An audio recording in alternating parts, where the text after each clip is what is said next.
তাহলে নামাজ কিভাবে আমরা পড়ব, সেই নিয়মাবলীগুলো বিশ্ব নবী মুহাম্মদুর রাসূলুল্লাহ সাল্লাল্লাহু আলাইহি ওয়াসাল্লাম প্র্যাকটিক্যালি আমাদেরকে দেখিয়েছেন।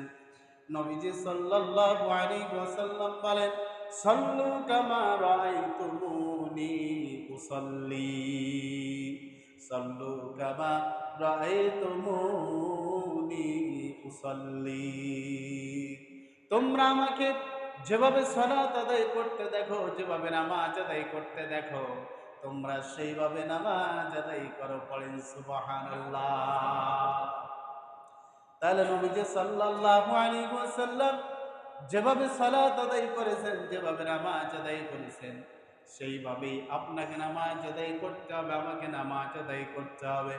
তাহলে বলেন তো, রাসূলুল্লাহ সাল্লাল্লাহু আলাইহি ওয়াসাল্লাম যেভাবে নামাজ আদায় করছেন, সেইভাবে যদি আপনার আমার নামাজ যদি না হয়, সেই নামাজ কি আল্লাহর দরবারে কবুল হবে?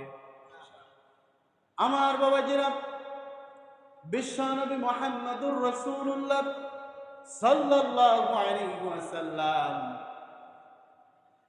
হজের সময় হজে গেছেন। এমন তো অবস্থায় আরাফার ময়দানে, আরাফার মাঠে সাহাবায়ে কেরাম রাদিয়াল্লাহু আনহুম সবাই আছে নবীজি সাল্লাল্লাহু আলাইহি ওয়াসাল্লামের সাথে। এমন তো অবস্থায় জোহরের সময় হয়ে গেছে।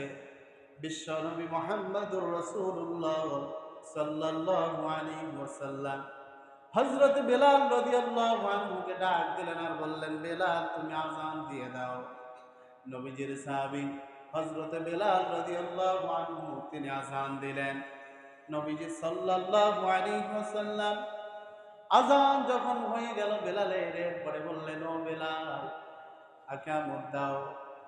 নবীজি সাল্লাল্লাহু আলাইহি ওয়াসাল্লামের কথা শোনার পরে হযরত বেলাল রাদিয়াল্লাহু আনহু আকামত দিলেন। এরপরে নবীজি সাল্লাল্লাহু আলাইহি ওয়াসাল্লাম নামাজে দাঁড়ায় গেলেন। জোহরের নামাজ 2 রাকাত নামাজ আদায় করলেন। আচ্ছা বলেন তো শুনি, জোহরের নামাজ কয় রাকাত? জোহরের ফরজ নামাজ হলো 4 রাকাত। বিশ্ব নবী মুহাম্মদুর রাসূলুল্লাহ সাল্লাল্লাহু আলাইহি ওয়াসাল্লাম জোহরের 4 রাকাত ফরজ নামাজের আগে সুন্নত নামাজ পড়লেন না, শুধু জোহরের 2 রাকাত নামাজ আদায় করলেন। এরপরে পরের যে সুন্নত রয়েছে, নফল রয়েছে, এগুলো আদায় করলেন না। যখন 2 রাকাত নামাজ নবীজি সাল্লাল্লাহু আলাইহি ওয়াসাল্লামের আদায় করা হয়ে গেল, এরপরে হযরত বেলাল রাদিয়াল্লাহু আনহুকে আবার নবীজি সাল্লাল্লাহু আলাইহি ওয়াসাল্লাম বলছেন, ও বেলাল আবার তুমি আকামত দাও। নবীজি সাল্লাল্লাহু আলাইহি ওয়াসাল্লামের কথা শুনে হযরত বেলাল রাদিয়াল্লাহু আনহু আবার আকামত দিলেন। আকামত দেওয়ার পরে যখন আকামত শেষ হয়ে গেল, বিশ্ব নবী মুহাম্মদুর রাসূলুল্লাহ সাল্লাল্লাহু আলাইহি ওয়াসাল্লাম এবার আসরের 2 রাকাত নামাজ আদায় করে নিলেন। আমার বাবাজিরা দেখেন, হযরত বেলাল রাদিয়াল্লাহু আনহু প্রথমে আযান দিলেন, জোহরের আযান। আযান দিলেন একবার, এরপরে আকামত দিলেন একবার। জোহরের নামাজ 2 রাকাত পড়লেন নবীজি সাল্লাল্লাহু আলাইহি ওয়াসাল্লাম। এরপরে আবার আকামত দিলেন নবীজি সাল্লাল্লাহু আলাইহি ওয়াসাল্লাম। আসরের 2 রাকাত নামাজ আদায় করলেন। এই যে 2 রাকাত 2 রাকাত করে 4 রাকাত নামাজ নবীজি সাল্লাল্লাহু আলাইহি ওয়াসাল্লাম আরাফার ময়দানে আদায় করলেন। আদায় করার পরে নবীজি সাল্লাল্লাহু আলাইহি ওয়াসাল্লাম সূর্যাস্ত অবস্থায় আরাফার ময়দানে অবস্থান করলেন সাহাবীদেরকে নিয়ে। সূর্য যখন ডুবে গেল, সূর্যাস্ত অবস্থায় সাহাবায়ে কেরাম রাদিয়াল্লাহু আনহুম এবং নবীজি সাল্লাল্লাহু আলাইহি ওয়াসাল্লাম সবাই সেখানে অবস্থান করলেন। এরপরে সূর্য অস্ত হওয়ার পরে, সূর্য ডুবে যাওয়ার পরে নবীজি সাল্লাল্লাহু আলাইহি ওয়াসাল্লাম সূর্য ডুবে যাওয়ার পরে আমরা একটা নামাজ পড়ি, এই নামাজ হলো মাগরিবের নামাজ। আমার বাবাজিরা, সাহাবায়ে কেরাম রাদিয়াল্লাহু আনহুম এবং বিশ্ব নবী মুহাম্মদুর রাসূলুল্লাহ সাল্লাল্লাহু আলাইহি ওয়াসাল্লাম যখন সূর্য ডুবে গেল, আরাফার ময়দানে নামাজ আদায় না করে মুজদালিফা বলে রওনা দিলেন তারা সবাই। মুজদালিফায় যখন চলে গেলেন, বিশ্ব নবী মুহাম্মদুর রাসূলুল্লাহ সাল্লাল্লাহু আলাইহি ওয়াসাল্লাম সেইখানে যাওয়ার পরে মাগরিবের নামাজ আর ইশার নামাজ দুই ওয়াক্ত নামাজ একত্রে আদায় করে নিলেন। বলেন সুবহানাল্লাহ। তাহলে হজে যাবে যারা, এই দুই ওয়াক্ত করে চার ওয়াক্ত নামাজ তাদেরকে আদায় করতে হবে একত্র। আমার বাবাজিরা, কেন এটা আদায় করবে? কারণ এটাই হলো বিশ্ব নবী মুহাম্মদুর রাসূলুল্লাহ সাল্লাল্লাহু আলাইহি ওয়াসাল্লামের সুন্নাত। বলি সুবহানাল্লাহ। কারণ আল্লাহ রাব্বুল আলামিন বলেন, ইয়া আইয়ুহাল্লাযীনা আমানু আতিউল্লাহ ওয়া আতিউর রাসূল। আল্লাহ রাব্বুল আলামিন বলেন, হে আমার ইমানদার বান্দারা, তোমরা আমি আল্লাহ রাব্বুল আলামিনের আনুগত্য করো এবং আমার রাসূলের আনুগত্য করো। তাহলে এই যে দুই রাকাত করে নামাজ আদায় করলেন নবীজি সাল্লাল্লাহু আলাইহি ওয়াসাল্লাম, এই দুই রাকাত নামাজ কি সব জায়গায় আদায় করা যাবে? কি বলা যাবে? তাহলে আদায় করবে যারা হাজিরা, যারা হজ করতে যাবে, আরাফার ময়দানে অবস্থান করবে, সেখানকার জন্য এটা সুন্নত প্রযোজ্য। পড়ি সুবহানাল্লাহ। এই কথাটা বলার উদ্দেশ্য এটাই, রাসূলুল্লাহ সাল্লাল্লাহু আলাইহি ওয়াসাল্লাম যে আমল যেখানে যেইভাবে করেছে, সেই আমল আমাদেরকে সেইভাবে করার নামেই হলো তার পুরাপুরি আনুগত্য। সুবহানাল্লাহ। আমার ভাইরা, এরপরে উলিল আমর ওয়া উলিল আমরি মিনকুম, আল্লাহ রাব্বুল আলামিন উলিল আমরদের আনুগত্য করার কথা বললেন। এই যে উলিল আমর, এদের আনুগত্য আমরা করতে পারি তারা যদি কোরআন এবং হাদিস দিয়ে ফয়সালা দেয়। তাহলে উলিল আমরদের আনুগত্য করার শর্ত আছে। শর্ত কেমন? তারা আল্লাহর কোরআন দিয়ে ফয়সালা করে দিবে, তাহলে আপনি আমি আনুগত্য করতে পারবো। এবং উলিল আমর যারা রাসূলুল্লাহ সাল্লাল্লাহু আলাইহি ওয়াসাল্লামের বাণী দিয়ে, সুন্নাত দিয়ে, ইজমা কিয়াস দিয়ে যদি তারা ফয়সালা করে দেয়, তাহলে এটা মানতে হবে আপনাকে। আর যদি তাদের ভিতরে যদি কোরআন হাদিসের ফয়সালা না থাকে, মন গড়া ফয়সালা যদি দেয়, বলেন তো মানা যাবে? কি বলেন, মানা যাবে? সে মুফতি সাহেব হতে পারে, মুহাদ্দিস সাহেব হতে পারে, বড় মুফাসসির হতে পারে, হাজী সাহেব হতে পারে, বড় নেতা হতে পারে, কিন্তু যদি সে কোরআন হাদিসের বাহিরে, কোরআন সুন্নাহের বাহিরে যদি কোনো ফতোয়া দেয়, কোনো মাসআলা দেয়, কোনো মানুষদেরকে মানতে বাধ্য করে, কি বলেন, মানা যাবে? সবাই বলেন যাবে? আমার ভাইয়েরা, এই আয়াতে কারিমাটা নাজিল হলো কখন? নাজিলের প্রেক্ষাপটটা যদি আমরা একটুখানি শুনি, তাহলে আমাদের জন্য আরো সহজ হয়ে যাবে। বিশ্ব নবী মুহাম্মদুর রাসূলুল্লাহ সাল্লাল্লাহু আলাইহি ওয়াসাল্লাম মুহাজির সাহাবীদেরকে কোন এক যুদ্ধের ময়দানে পাঠাচ্ছেন যুদ্ধ করার জন্য।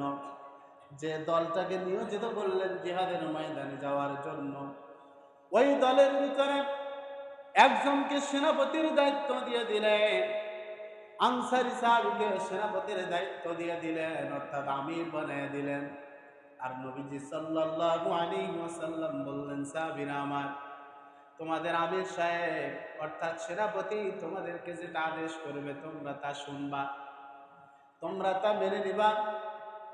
এই অবস্থায় এই কথা, এই নির্দেশনাগুলো বিশ্ব নবী মুহাম্মদুর রাসূলুল্লাহ সাল্লাল্লাহু আলাইহি ওয়াসাল্লাম সাহাবীদেরকে বললেন, বলে জিহাদের ময়দানে তাদেরকে পাঠিয়ে দিলেন।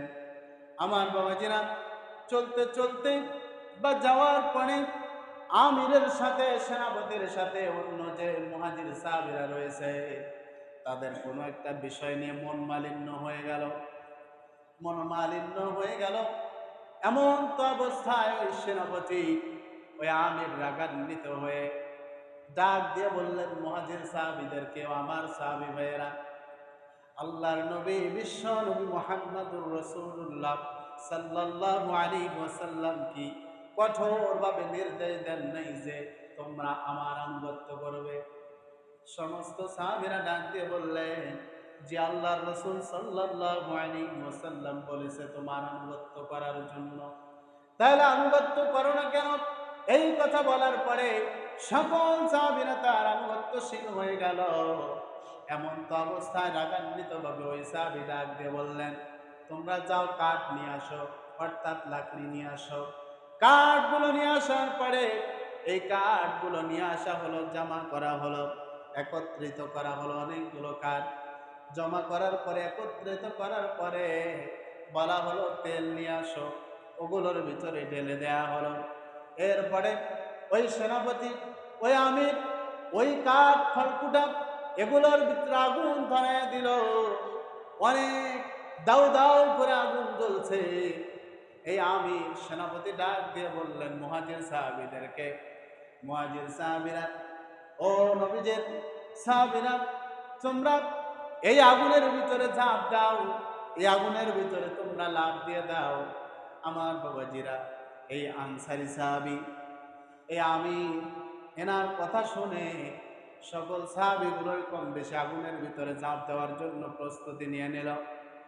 আমার বাবাজিরা, একজন যুবক সাহাবী এমন ভাবে দাঁড়ায় গেলেন, আপত্তি করে বসলেন যে আমরা কেন আগুনের মধ্যে ঝাঁপ দেব? আমরা জাহান্নামের আগুন থেকে বাঁচার জন্য, রক্ষা পাওয়ার জন্য কালিমা পড়েছি, ইসলাম গ্রহণ করেছি, ঈমান এনেছি, বিশ্ব নবী মুহাম্মদুর রাসূলুল্লাহ সাল্লাল্লাহু আলাইহি ওয়াসাল্লামের পথ অনুকরণ করে চলছি। আমরা কেন আগুনের মধ্যে ঝাঁপ দেব? আমরা তো আগুন থেকে বাঁচার জন্য এই সমস্ত পথগুলো অবলম্বন করে চলছি। না না না, আমরা এটা পারবো না। ও আমার সাহাবী ভাইয়েরা, তোমরা কেউ আগুনের ভিতরে ঝাঁপ দিবা না। আমরা রাসূলুল্লাহ সাল্লাল্লাহু আলাইহি ওয়াসাল্লামের কাছে যাব। এরপরে পুরাপুরি ঘটনা বিস্তারিতভাবে আমরা শেয়ার করব নবীজি সাল্লাল্লাহু আলাইহি ওয়াসাল্লামের সাথে, অর্থাৎ তার সঙ্গে সব আমরা খুলে বলবো। যদি তিনি আমাদেরকে আগুনের ভিতরে ঝাঁপ দেওয়ার জন্য নির্দেশ দিয়ে দেন, তাহলে আমরা আগুনের ভিতরে ঝাঁপ দিয়ে দেব। আমার বাবাজিরা, এই কথা বলার পরে সাহাবায়ে কেরাম রাদিয়াল্লাহু আনহুম যখন নবীজি সাল্লাল্লাহু আলাইহি ওয়াসাল্লামের কাছে চলে এসেছে, আসার পরে নবীজি সাল্লাল্লাহু আলাইহি ওয়াসাল্লামকে ডাক দিয়ে বললেন, ও নবীজি সাল্লাল্লাহু আলাইহি ওয়াসাল্লাম, আমাদের এই ঘটনাগুলো ঘটে গেছে। নবীজি সাল্লাল্লাহু আলাইহি ওয়াসাল্লাম ডাক দিয়ে বলছেন, সাহাবীরা আমার, তোমরা যদি ওই সেনাপতির দায়িত্ব, তোমরা যদি ওই সেনাপতির কথা শুনে, তোমরা যদি ওই সেনাপতির আনুগত্য পালন করে যদি তোমরা আগুনের ভিতরে ঝাঁপ দিতে, তাহলে তোমরা আত্মহত্যা বলে গণ্য হতে, আত্মহত্যা বলে গণ্য হতে। তোমরা কখনো আল্লাহর জান্নাতের মেহমান হতে পারতে না। কিয়ামত পর্যন্ত তোমরা ওই আগুনের মধ্যেই জ্বলতে। বলেন নাউযুবিল্লাহ। আমার বাবাজিরা, এই কথা থেকে আমরা বুঝতে পারলাম কি, সৃষ্টির কথা শুনে স্রষ্টার প্রতি অন্যায় করা যাবে? সৃষ্টির কথা শুনে কি স্রষ্টার অবাধ্য হওয়া যাবে? আল্লাহ রাব্বুল আলামিন বিশ্ব নবী মুহাম্মদুর রাসূলুল্লাহ সাল্লাল্লাহু আলাইহি ওয়াসাল্লামের মাধ্যমে জানান, তোমরা আত্মহত্যা করবা না। যদি কেউ আত্মহত্যা করে, তাহলে বলেন তো শুনি, বিপদ আছে না নাই? বিপদ আছে। এই জন্য সৃষ্টির কথা শুনে স্রষ্টার অবাধ্য হওয়া যাবে না। কারণ সৃষ্টির কথা শুনে সৃষ্টি যদি ভালো দিকে যদি আহ্বান করে, ভালো দিকে যদি ডাকে, ন্যায়ের দিকে যদি ডাকে, কল্যাণের দিকে যদি ডাকে, তাহলে অবশ্যই অবশ্যই তাদের কথাগুলো মানতে হবে। আপনার নেতা আমার নেতা, আপনার অধীনস্থ আমার অধীনস্থ, আপনার অভিভাবক আমার অভিভাবক যদি আপনাকে যদি ডাকে হকের দিকে, কল্যাণের দিকে, আপনার দায়িত্বশীল অর্থাৎ ওলিল আমর যারা আছে আপনার আমার, তারা যদি আপনাকে হকের দিকে ডাকে, আমাকে যদি হকের দিকে ডাকে, যদি সত্যের দিকে ডাকে, আপনি যদি না যান, আমি যদি না যাই, তাহলে গুনাহগার হয়ে যেতে পারে, এমনকি ঈমানও নষ্ট হয়ে যেতে পারে। এই জন্য বলি, ওলিল আমর যারা, তাদের কথা শোনার পরে যদি দ্বিধাদ্বন্দ্বের ভিতরে পড়ে যাই আমরা, তাহলে ফাইন তানাযাতুম ফি শাইইন ফারুদ্দুহু ইলাল্লাহি ওয়ার রাসূল। যদি আমরা আমাদের নেতৃত্ব স্থানীয় লোকদের কথা শুনি, দ্বিধাদ্বন্দ্বের ভিতরে পড়ে যাই, বা উলিল আমর যারা আমাদের পরিচালনা করছেন যারা, তাদের কথা শুনে যদি আমরা দ্বিধাদ্বন্দ্বের ভিতরে পড়ে যাই যে সে তো আমাদের ইসলামের বিপক্ষের কথা বলেছে, যদি এই ধরনের কোনো আপত্তিকর বা বিষয় আমাদের মাঝে চলে আসে, তাহলে আমাদেরকে ফিরে আসতে হবে আল্লাহর কোরআন এবং রাসূলের বাণীর দিকে। ওলামায়ে কেরাম যারা, তাদের কাছে শরণাপন্ন হতে হবে, তাদের কাছে যেতে হবে যে আমাদেরকে এদিকে ডাকছে, এদিকে কি যাওয়া যাবে? তাহলে তারা সঠিক সিদ্ধান্ত যেটা দিবে, সঠিক ফয়সালা যেটা দিবে, সেটাই আপনাকে আমাকে মেনে নিতে হবে। বলি ইনশাআল্লাহ।